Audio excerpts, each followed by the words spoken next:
Assalamualaikum warahmatullahi wabarakatuh. Selamat berjumpa lagi di pembelajaran komputer akuntansi. Kali ini tetap di step 2 anak-anak, kita akan belajar tentang kartu ya. Kalau di manual kalian tahunya ini adalah kartu, ada kartu supplier, ada kartu utang, ada kartu piutang atau kartu customer ya. Kalau di Mayop ya sama aja, yang akan kita buat ini adalah kartu pembantu, juga sekaligus membuat profilnya para customer dan supplier yang kita miliki gitu ya. Seperti apa proses pembuatannya dalam aplikasi Mayop? Mari kita ikuti video berikut ini.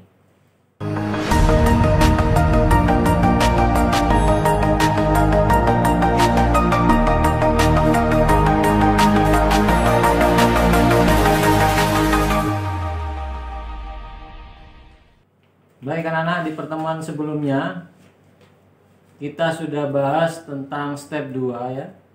Kita masih di pertemuan ini kita juga masih bahas tentang step 2. Saya ulangi lagi, saya review lagi pertemuan yang sebelum-sebelumnya. Step 2 yaitu pertama buat daftar akun, kedua buat link account, ketiga buat text code, keempat menghapus akun yang nggak terpakai.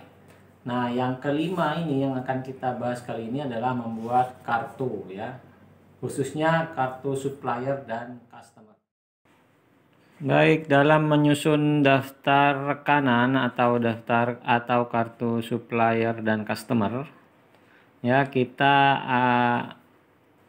akan buat di Mayop ya. Cara buatnya yaitu di jendela Windows, yaitu melalui menu list dan cards. Jadi bisa dibuat di sini list cards di sini ya. Atau juga bisa selain dari menu utama yang ada di atas ini, juga bisa dibuka dari menu command center ya. Di sini command center dan ke card file di sebelah sini, card file, lalu ke card list di sebelah sini.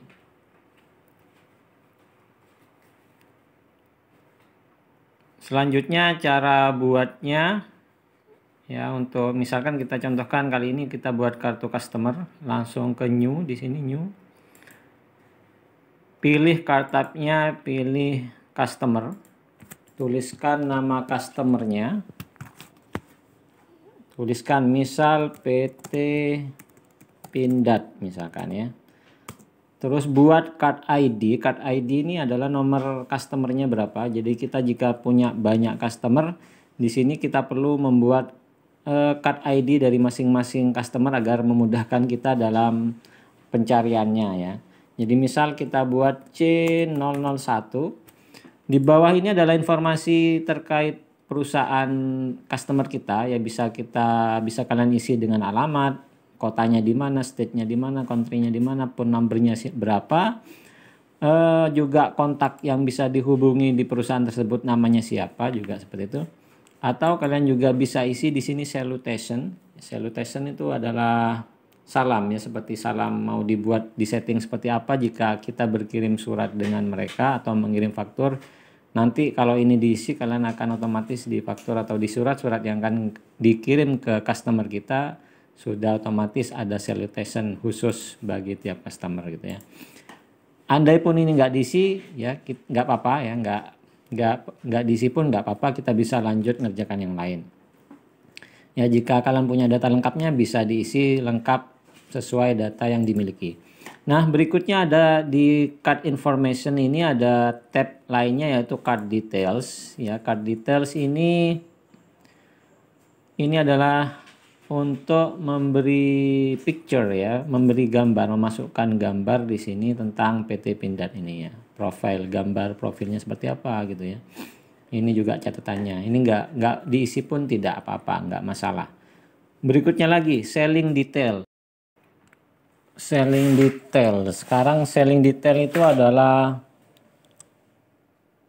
settingan ya. Jika kita nanti akan bertransaksi dengan PT Pindad, kita akan setting seperti apa transaksi kita ya. Mulai dari setting layoutnya, layout tampilan transaksinya, juga dengan persyaratan-persyaratan transaksinya. Contoh misalnya layout ini ada banyak pilihan ya. Biasanya yang dipakai untuk perusahaan dagang ataupun apa yang dipakai kebanyakan pakai cell layout yang item seperti ini.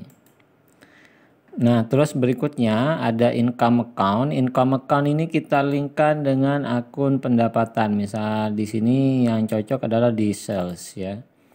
Terus berikutnya ada text code di sini. Jadi kenapa kita ini setting sekarang? Jadi nanti jika kita akan bertransaksi dengan PT Pindad, kita nggak perlu setting-setting ulang gitu ya. Jadi kalau kita sudah setting sekarang di sini, ini nanti setiap kali kita transaksi dengan PT Pindad, settingannya akan secara standar mengikuti ini. Namun nanti pada saat transaksi bisa kita rubah-rubah lagi gitu ya. Berikutnya text code ya, ini untuk penjualan dengan PT Pindad. Ada text code misalnya yang dipakai adalah PPN ya. Kita tinggal pilih mana yang ingin kita pakai. Misalnya di sini PPN. Ya, biasanya PPN ya di transaksi kita jual beli barang dagangan kena PPN kan ya, untuk pengusaha kena pajak. Berikutnya flag text code. Flag text code ini enggak ada pajaknya, maka kita pilih yang NT, not reportable ya. Terus jangan lupa dicentang ini, dicentang pilihan yang ini, use customer text code. Yang ini kita lewati, nggak perlu kita isi, nggak apa-apa. Nah, yang penting lagi di sini customer terms information ya. Customer terms information ini adalah syarat penjualan ya. Misal kalian kalau di manual kenal, misal ada persyaratan penjualan misal 3, 10, N30 gitu ya. Misalkan seperti itu ya. 3, 10, N30 artinya kan dapat diskon 3% jika dilunasi transaksinya dalam jangka waktu kurang dari 10 hari dan jangka waktu pelunasannya 30 hari seperti itu ya. Maka untuk mengisinya di sini ya, kalian pilih in a given number of days ya. Jika kalian menemui satu transaksi, persyaratan transaksi seperti itu, maka pilih in a given number of days. Diskon days tadi kan 3, 10, berarti yang dapat diskon berapa hari? 10 hari. Kita isikan 10 semacam ini. Balance due days ini adalah batas pelunasannya kapan? 3, 10, N30, berarti ini diisi yang 30 ya. Batas pelunasannya adalah 30 hari. Berikutnya diskon for early payment. Tadi syaratnya 3, 10 ya, 3, 10. Jadi kalau bayar kurang dari 10 hari diskonnya 3%, maka ini kita tulis 3 di sini ya. Terus berikutnya isian yang di bawah adalah monthly charge for late payment. Nah, ini persyaratan tambahan. Jika misalkan customer itu telat, yang dimaksud telat ini bukan bayar setelah hari ke-11, 12 bukan ya, tapi setelah balance due day-nya lewat. Misalkan hari ke-31 ya, hari ke-32. Nah, jika telat misalkan di persyaratan yang kita miliki, persyaratan penjualan yang kita miliki itu ada denda misalkan ya. Monthly charge for late payment.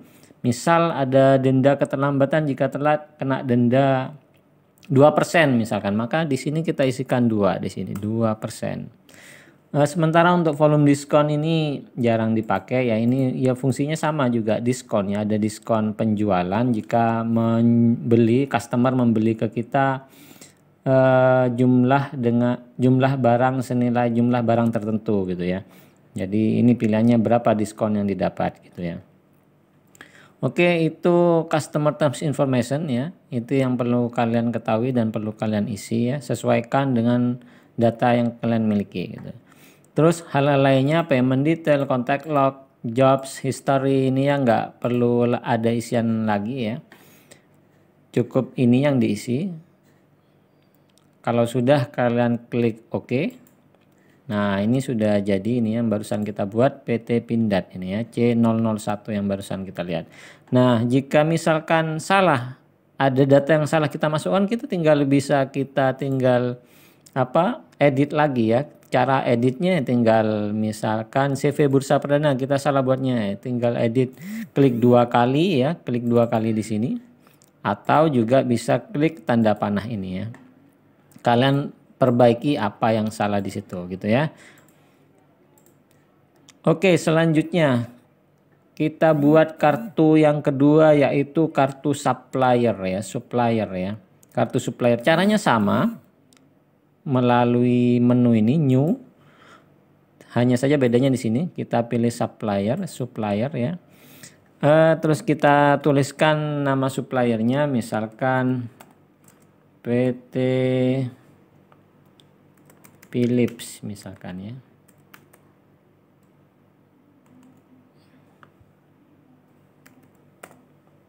Card ID-nya kita misalkan tulis S006 misalkan. Sama juga seperti tadi penjelasannya alamat di bawah ini.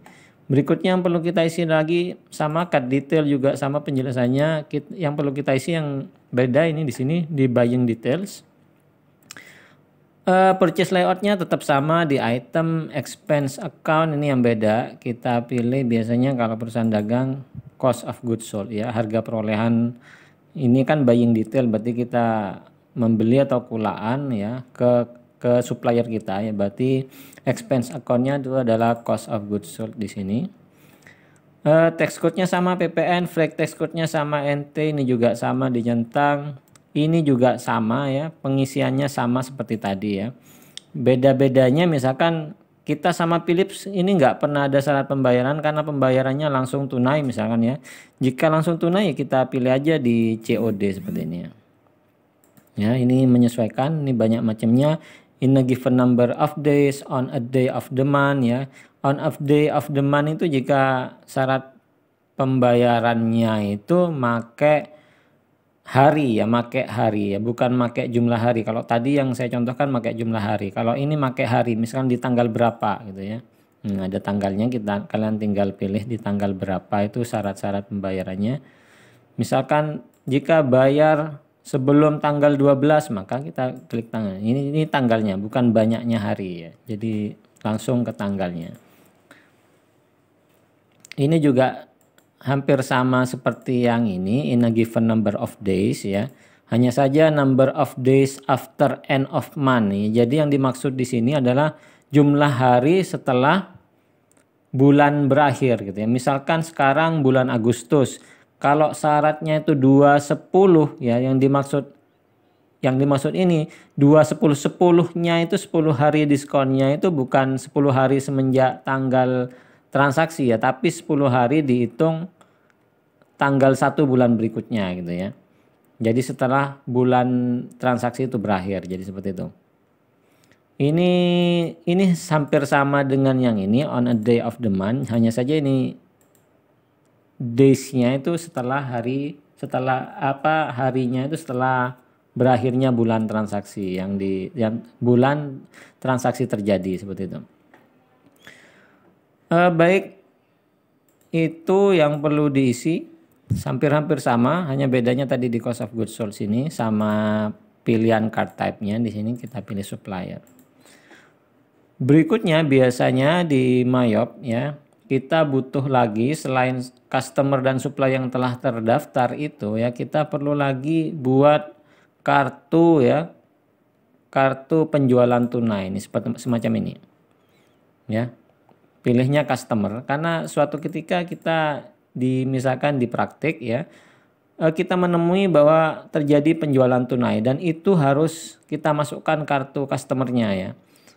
Ya, padahal penjualan tunai ini biasanya nggak pakai kartu customer ya. Jadi harus kita buatkan seperti ini, customer penjualan tunai gini ya. Jadi harus kalian buat seperti itu.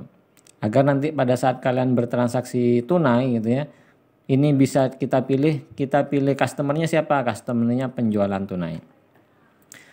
Berikutnya ada juga di soal-soal praktik ya, kita menemui semacam ini, ada Sugito Suparti ini ya. Ini yang perseorangan ya, ataupun yang pegawai, misalkan ada pegawai kasbon atau utang ke perusahaan gitu ya. Jadi untuk piutang pegawai kita bisa pakai di menu card type-nya ini ada employee seperti ini ya. Kita pilih employee-nya itu siapa namanya itu ya. Tinggal isikan. Hal-hal lainnya sama. Yang perlu diisi ya ini aja. Baik, ini pembahasannya sangat singkat ya. Jadi saya harapkan kalian memahami ini. Karena ini sangat mudah. Intinya jangan sampai kalian salah mengisi ya. Jadi ini tampilan card list, ada all cards, berarti semua kartu yang kita miliki. Kalau kalian mau tampilan yang customer aja tinggal pilih yang di atasnya ini. Nah, begitulah pembelajaran kita tentang membuat kartu supplier dan kartu customer di aplikasi Mayop ya. Selanjutnya setelah itu kita akan di pertemuan berikutnya, di video berikutnya kita akan bahas tentang bagaimana caranya membuat satu lagi kartu yang belum selesai kita bahas adalah kartu persediaan. Kita akan buat di sana bagaimana kita akan bahas di sana bagaimana caranya membuat kartu persediaan ya. Baik itu persediaan barang ataupun kartu jasa gitu ya. Sekian dari saya, tetap belajar karena nggak ada satupun hal yang sulit jika kita mau pelajari. Dukung channel Pelajari dengan cara like dan subscribe. Tak ada satu hal yang sulit jika kita mau pelajari.